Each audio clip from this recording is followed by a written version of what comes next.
Hello everyone, and welcome to the History of Byzantium, episode 130, The Empire That Would Not Die, with John Haldon.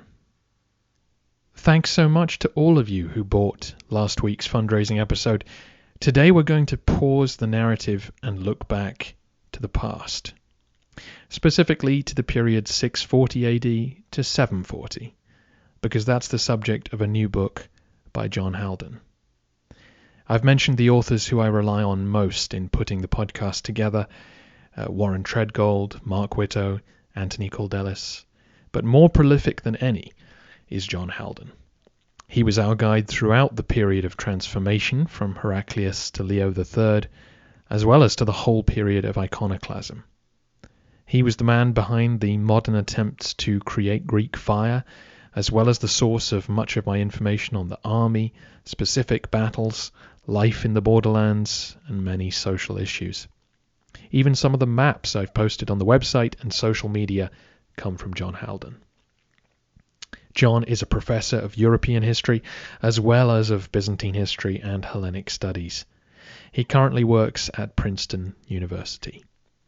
He is the director of two projects which concern us: the PIIRS Climate Change and History Research Initiative, which is working towards understanding the impact of climate on societies across Eurasia, and the AVCAT Archaeological Project, which is carrying out surveys in north-central Turkey. The book he's just written is called The Empire That Would Not Die: The Paradox of Eastern Roman Survival, 640 to 740.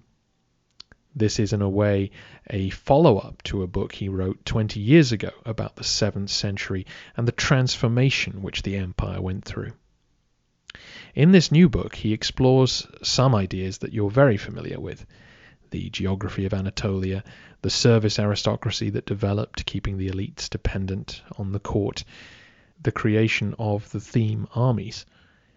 But he also goes deeper, looking at the psychological, the spiritual, and the environmental. And part of the reason for the interview was to touch on those environmental sources that are now available to us. As you'll hear, in one amazing study, the landscape can tell us what written history can't.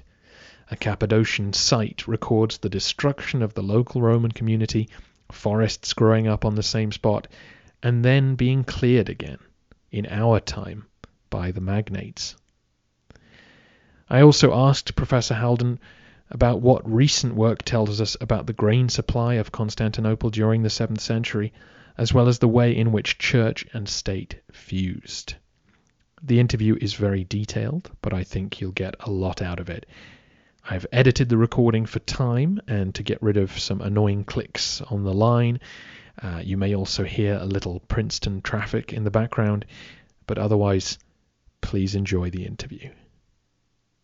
Professor Haldon, welcome to the History of Byzantium podcast. Thank you very much, Robin. It's a huge pleasure to have you on the show today. The numerous books and articles you've written have been a major source for our understanding of the Byzantine world. And in the book we want to talk about today, The Empire That Would Not Die, you examine the story of the 7th century and beyond in great depth, taking evidence from every available source to provide us with a holistic analysis. Can you tell us, what brought you back to this topic that you've written about in great detail before, and what you kind of wanted to bring out that sources have given you in the last 20 years that you perhaps didn't have access to before, to uncover some of the mysteries about Byzantine survival? Of course. So I think the first thing to say is that I was increasingly dissatisfied with the way in which my earlier book on the 7th century tied the various elements of the argument together. Not that I thought my arguments in that book were wrong, but I think some of them can be substantially amended. Much more importantly, though, I felt very strongly that historians, in looking at the 7th and 8th centuries, were describing, often in minute detail, what went on and deriving an interpretation of what went on from the sources that they were reading, but they were not really examining the mechanics of why it went on. So that we had a very detailed description, although of course where two historians gather together there are at least three opinions. We had a very detailed description of what was going on, with some variations between different discussants, but no real attempt, not even a question of no real agreement, but no real attempt both to pull all the different strands together. You use the word holistic, which I used in the book, to pull all those strands together into a single picture where all the elements integrate with one another, firstly, and then secondly to look at the mechanics of change and transformation. And that's what really inspired me to revisit the whole period. So that was one aspect, getting at the mechanics of social change and transformation. And then the other aspect was we have a lot more information now on some elements of what was going on, which wasn't available in the 1980s or even the 1990s. It's become available in the last 15 years. Firstly, a lot more archaeology, which is really crucial to understanding some aspects of the picture. And secondly, and perhaps just as importantly, possibly more importantly, we now have much more environmental data which we can use in trying to contextualize our historical and archaeological information. So that when we try to bring those three, let's call them three fields of data together, proxy data for the environment, textual and written data from a range of sources, and archaeological data, we can create a much more balanced picture. And then the trick, of course, is to integrate those three different sorts of evidence, because they're all very different from one another. And so the watchword these days is consilience. In other words, bringing very different types of data into the same set of arguments and integrating them in such a way that there are no contradictions between the different data sets on the one hand and no paradoxes within the argument on the other. I see. So to bring that together in terms of discussing Byzantine survival, you identified a number of key questions that you wanted to look at. Do you want to just take us through those, some of which will definitely have a familiar ring to the podcast listeners who've been going through Byzantine change for the last couple of years, but talk about what you'd identified where you wanted to explore. Well, there are probably more factors one could bring in, but the five key factors that I thought I'd focus my work around. Firstly, the question of the strategic geography of the empire. How is it situated vis-à-vis the polities, state formations and so forth around it in terms of its geographical position and related factors. Secondly, there's a question of the structure of society. And in particular, I was interested in the relationship between, let's, for the sake of argument, for the moment, call it the state, which is a problematic term, to put it mildly, but still, we know roughly what we think we mean when we use that term. Between the state on the one hand, the social elite, or elites on the other, and the provincial populations, as it were, as a third element. And then a third factor entailed attitudes and beliefs, ideologies and belief systems, how people could think their world in terms of the way in which, or if you like, the logic of their thinking processes. What would people have done, or how do we see them doing what we think they thought they were doing through the sources that survive? Then there was the question of, broadly speaking, environment. Were there any environmental factors that affected how the empire as a state on the one hand and how people within that state on the other hand reacted to certain sorts of change or shifts in their conditions of existence? And that could include climate change, it could include short-term catastrophic events such as floods or earthquakes or volcanoes or whatever. And then finally, there's the question of the position of the empire in relation to the outside world politically. So the position of the empire as a Christian state with regard to non-Christian states, for example, in the Balkans and on the Russian steppe on the one hand, or in the east, particularly in response to the Islamic threat. So they were the five sort of foci around which I wanted to marshal the evidence that we had. And the main challenge methodologically was both to make sure that beliefs and how people thought about the world was incorporated into the causal apparatus, if you like, and had a material impact. Because often historians, even though they pay lip service to thinking about what people would have thought and believed, don't work that awareness into the ways in which people then respond and react to changes. So I wanted to make sure that beliefs and ideas were permitted to have the material impact in terms of social praxis, in the sociological sense of the term, that they did have. Absolutely. So, a number of areas of the book were familiar to me, in part from your previous work, and so will be more familiar to listeners.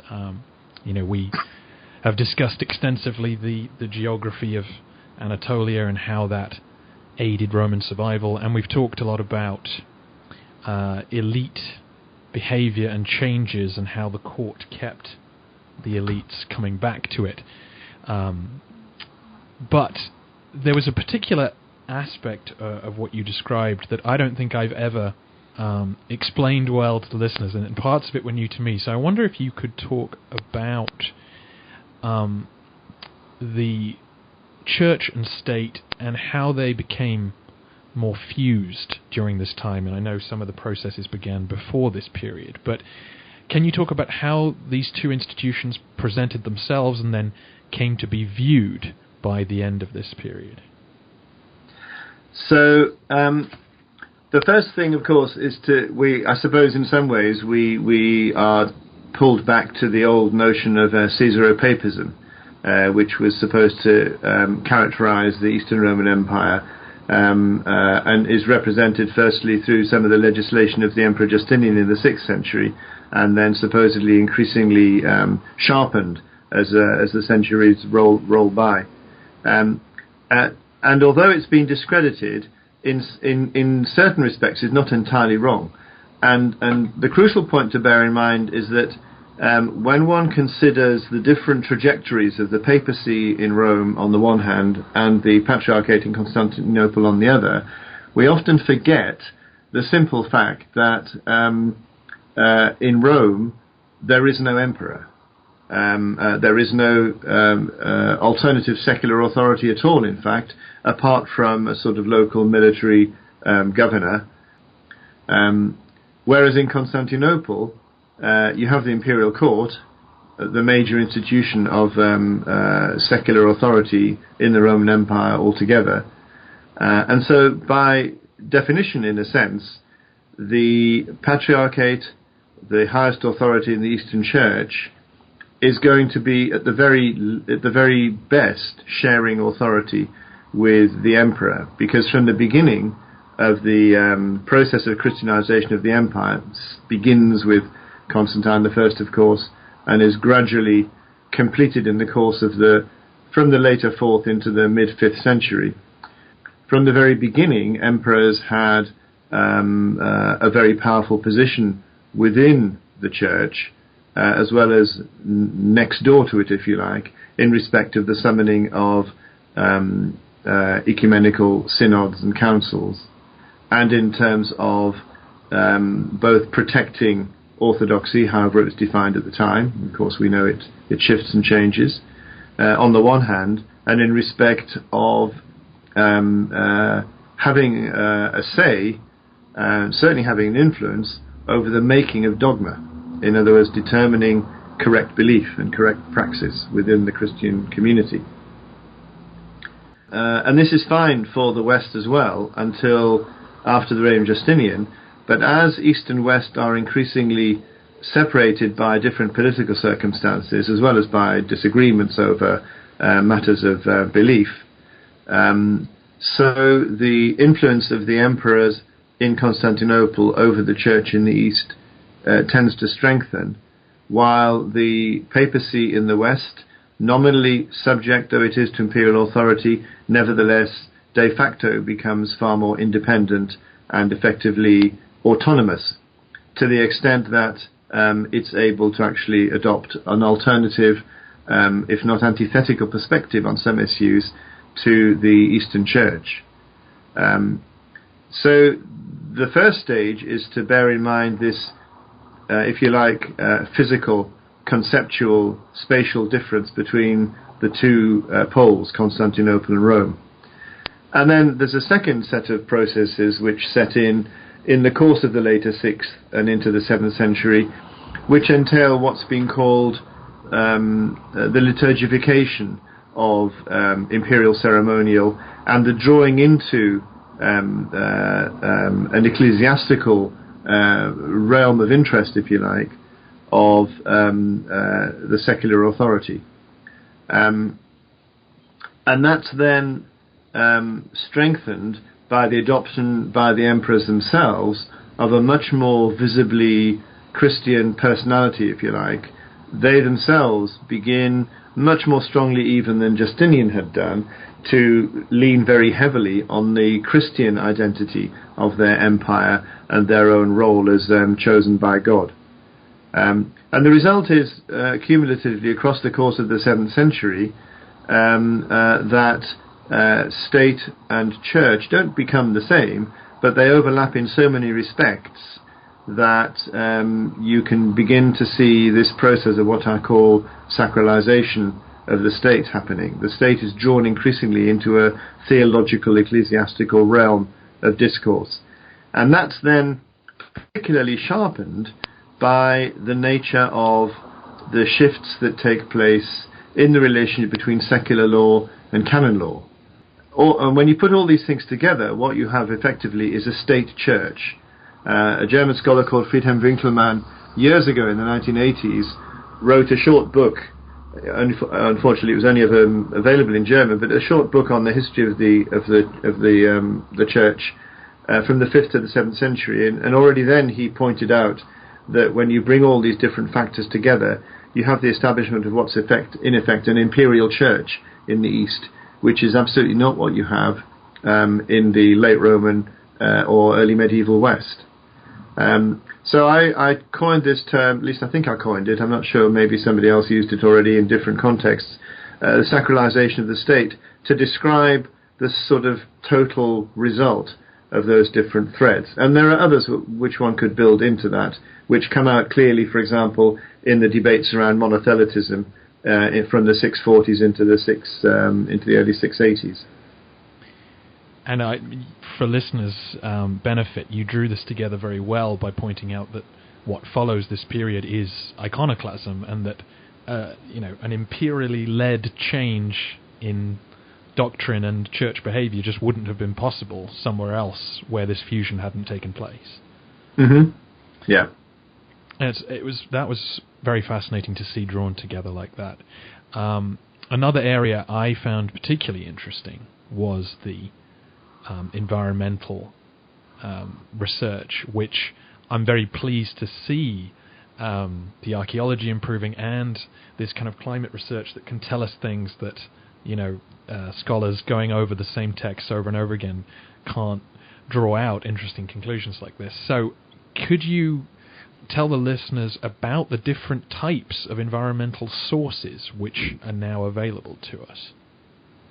Sure. So, well, the first thing to say is that we have the environmental and climate science has itself, or have themselves, made huge strides forward in terms of the exactitude of their proxy data and how they can be interpreted in the last 10 or 15 years. So even in the year 2000, it would have been hard to write the chapter of the book that I've actually written. So in the last 15 years, we've seen big strides forward, and those strides have consisted in a much more exacting on the one hand and precise or exact on the other hand way of analyzing and interrogating the data. What are the types of data? Well, they're varied and they apply to different levels of analysis. So in terms of global atmospheric changes which can tell us about climate, we have, of course, ice cores from glaciers and from the polar ice caps, both Antarctica and Arctica and the Arctic, which can be analyzed for gaseous evidence about atmospheric constituents, which can tell us about the temperature of the atmosphere at a given point in time, depending on the chronology of the cores cover. We now have, again, for example, 4 years ago, our ice cores took us back 30, 40, 50, maybe 100,000 years. A little bit more recently, 200,000 years. I was talking to a colleague yesterday who tells us we now have ice cores which can give us some idea of the atmosphere 2 million years ago. But of course, the further back in time you go, the more compressed these ice core layers are, and the harder they are to interpret and read. But when you go back only 400 or 500 years, you can often have a piece of an ice core layer which is broken up into annual sort of sediments, each of which is several centimeters thick, and you can read a huge amount out of those layers from the core.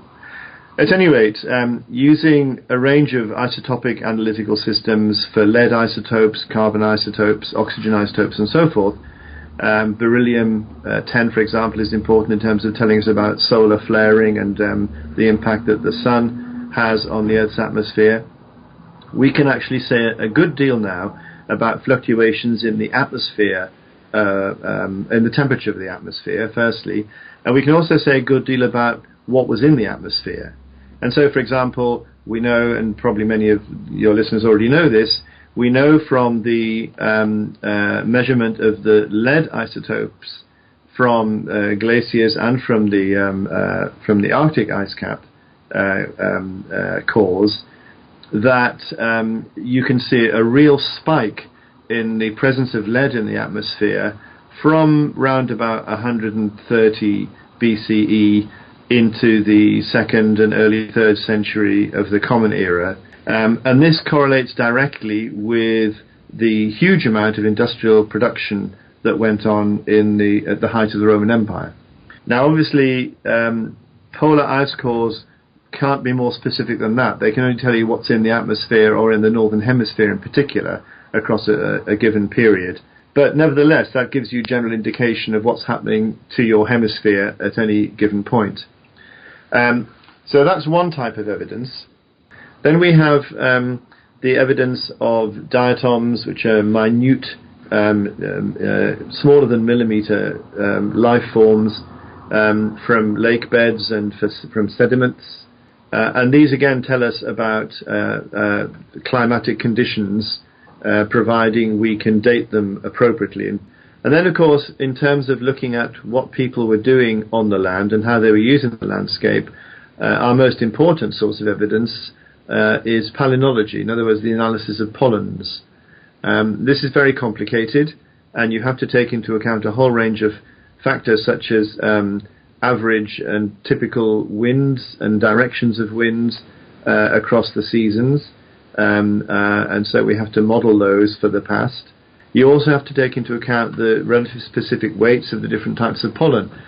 And there are other sources of environmental information, for example, what are called speleothems, that's to say stalactites and stalagmites within caves.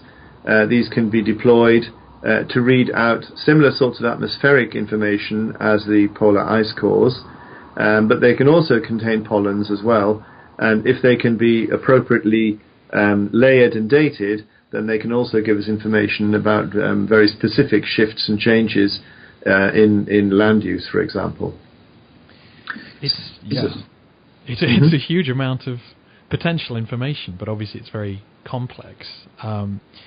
Obviously, you've written a whole chapter of the book detailing what this tells us and what it might tell us about Anatolia, but could you give the listeners a flavour of what you've learnt and what it might suggest? I know there was a very specific study done on a lake not that far from, the border with the Caliphate, which yielded quite interesting results. Yes, this is a place called Nargolu, or Lake Nar, in Cappadocia, basically in south-central Turkey, not all that far from Kayseri, ancient Caesarea in Cappadocia.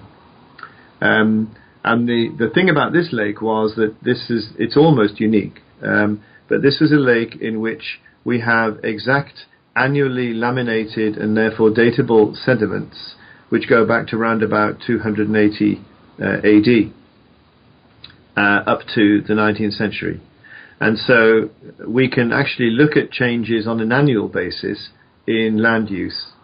And what was remarkable about the evidence from this set of sediments, these annually laminated parts of the core are called varves, incidentally. What was unique and interesting about these varves is that they showed a dramatic collapse of anthropogenic activity, that's to say human use of the landscape in terms of crops, from the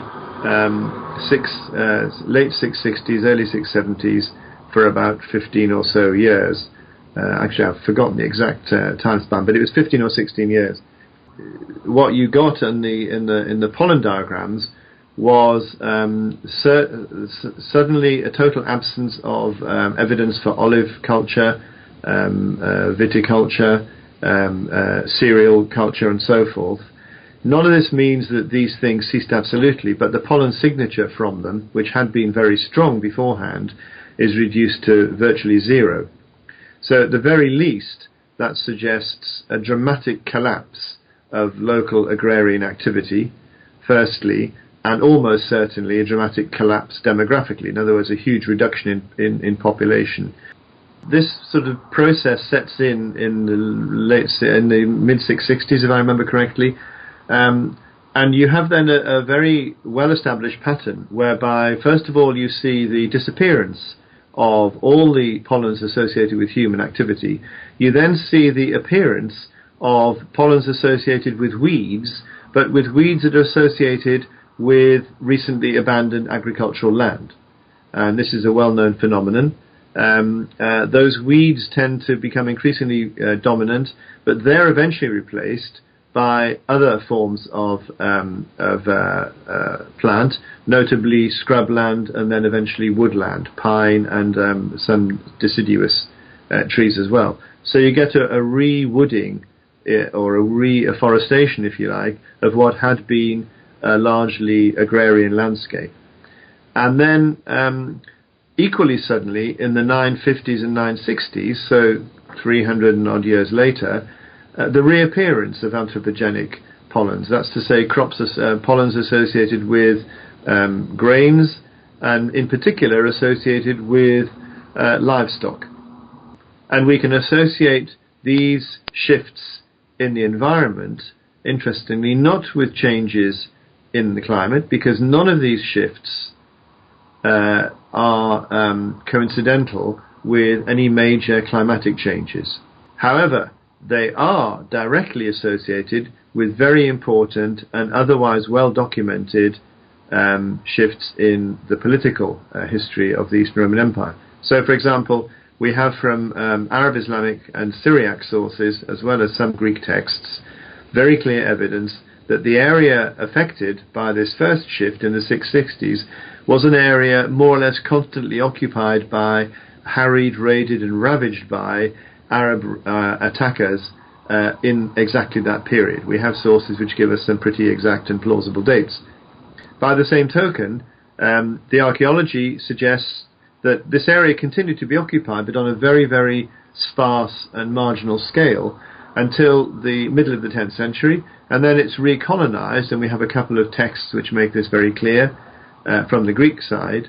The area is recolonized by expansionist elite landlords who are setting up big cattle ranches or similar establishments, and expanding their lands as the threat from Arab raiders recedes, because the empire is then going on the offensive. Absolutely.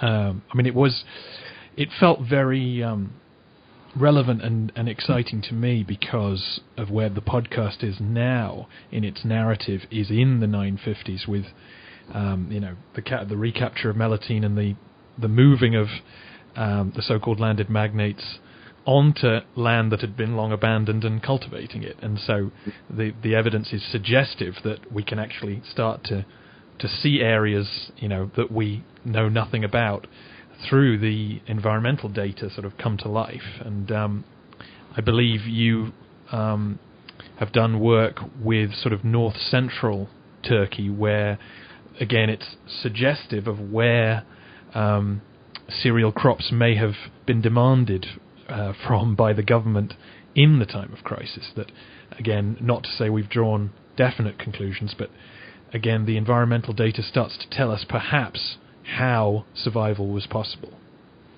Yeah, I mean, the nice thing about the environmental data is it won't give you a direct answer, and it certainly won't give you a direct cause, unless you have a sort of major catastrophic event like a tsunami or an earthquake. And there you can say, well, a particular sort of societal response is directly caused by this natural event. But the good thing about the environmental data is it encourages to ask different questions and possibly to rethink the evidence that you already know about, put it in a new light and re-examine it from different angles. And so that's what I was doing, and that's what we've done in our project in northern Turkey, where we had a field survey. It finished last year. But some of that data also helped us think about different topics, such as how did the East Roman state supply itself with, for example, or supply its capital, Constantinople, with grain, when it had lost its major supplier in Egypt, first to the Persians in 618 and then to the Arabs in 641. And although there were other alternative sources, such as Sicily and North Africa, they were insecure. North Africa, obviously, because it was lost by the 690s, but Sicily, because it was the sea routes to and from were challenged by maritime piracy and raids.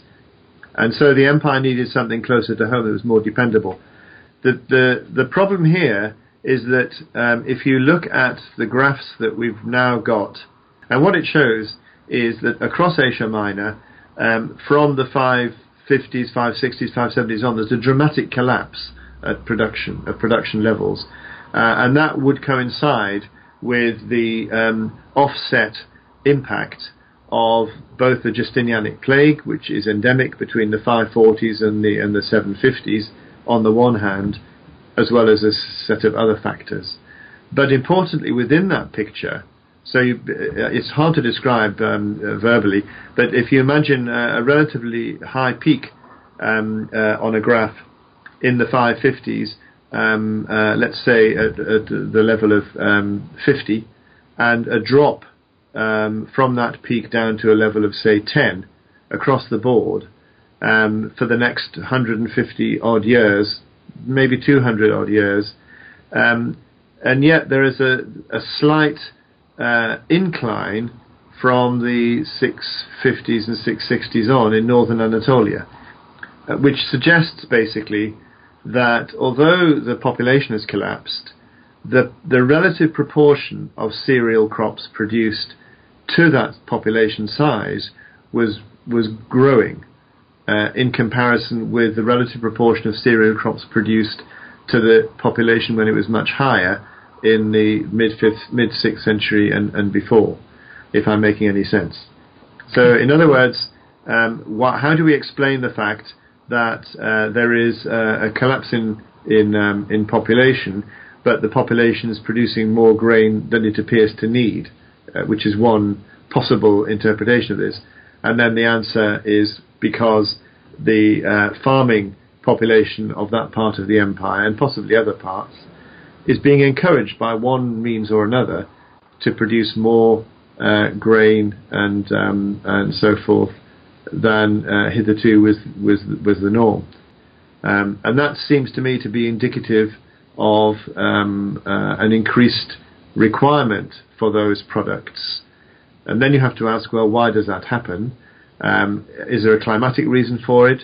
The short answer is there can be in some parts of Asia Minor. A more complex answer would be it's a combination of climatic factors on the one hand and shift in market demand perhaps, which would also possibly account for it on the other. But combined with the fact that there's also a shift in technical fiscal terminology in the second half of the 7th century, which would suggest that the government itself is requiring more things to help it support its military and its Constantinopolitan population. I concluded that a key element in this was actually fiscal pressure from the government on farmers, peasants, landlords to produce more grain and livestock. Yeah.